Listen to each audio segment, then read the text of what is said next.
Hi, എല്ലാവർക്കും സുഖാണെന്ന് വിശ്വസിക്കുന്നു. എല്ലായിടത്തും ഇപ്പോൾ ഓണാഘോഷങ്ങളായിരിക്കല്ലേ. ഞങ്ങളുടെ യോഗ ക്ലാസ്സിൽ ഒരു ചെറിയ ഓണാഘോഷമാണ് കേട്ടോ ഇവിടെ കാണിക്കുന്നത്. ഞങ്ങളുടെ യോഗ ക്ലാസ്സിൽ ഏജ് ലിമിറ്റ് ഒന്നുമില്ല, അതുകൊണ്ട് കുറച്ച് ഏജ്ഡ് ആയ പ്രായം കൂടിയവരാണ് ദീപം തെളിയിച്ച് ഞങ്ങൾ പരിപാടിക്ക് തുടക്കം കുറിക്കുന്നത് കേട്ടോ. കൊച്ചു പൂക്കളും ഒരു കൊച്ചു സദ്യയൊക്കെ ആയിട്ടാണ് ഞങ്ങൾ കഴിയുന്നത്.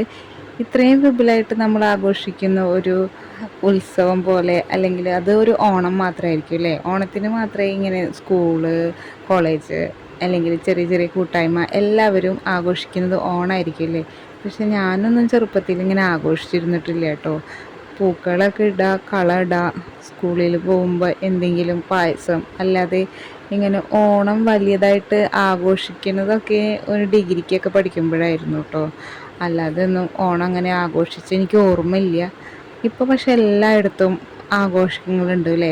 ഓണാഘോഷിക്കുന്നത് ഞാൻ കാണാറുണ്ട്.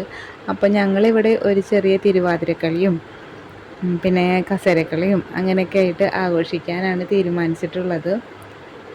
അപ്പോൾ നമുക്ക് ഒരു ചെറിയ പ്രാർത്ഥന കഴിഞ്ഞിട്ട് വന്ദനം ചെയ്തിടുന്നേ ഗണാധിപ, വന്ദനം ചെയ്തിടുന്നേ,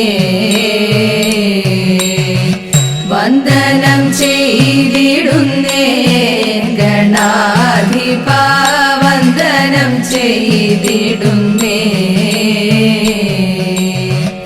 ഏതൊരു സൽക്കർമ്മം ഏതവൻ ചെയ്കിലും ആദിയിലർച്ചി കാലിണ നിത്യം താണുവണങ്ങുന്നേ.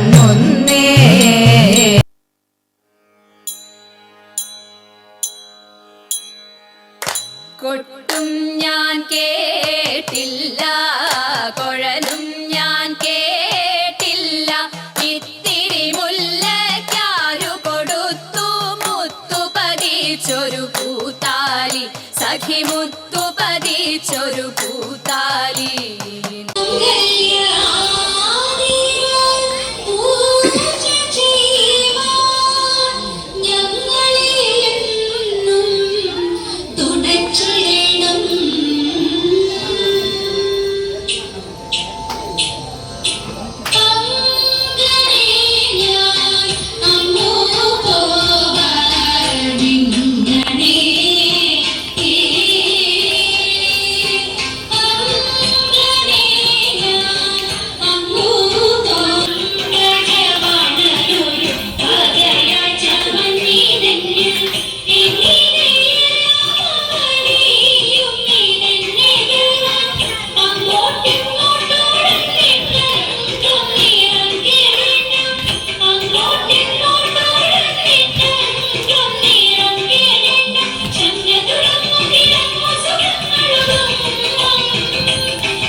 അങ്ങനെ തിരുവാതിര കഴിഞ്ഞു. പിന്നെ കസേരക്കളിയും സുന്ദരിക്ക് പൊട്ടുകുത്തലും എല്ലാം ഉണ്ടായിരുന്നു.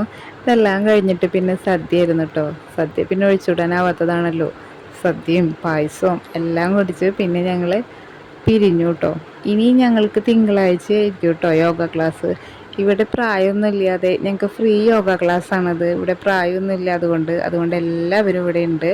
പിന്നെ കുറച്ച് ഫോട്ടോസൊക്കെ എടുത്ത് ഞങ്ങൾ പിരിയാനുണ്ടായത്. അപ്പോൾ നിങ്ങളുടെ ഓണാഘോഷമൊക്കെ എങ്ങനെയായിരുന്നു? കമൻറ്റ് ചെയ്യണേ.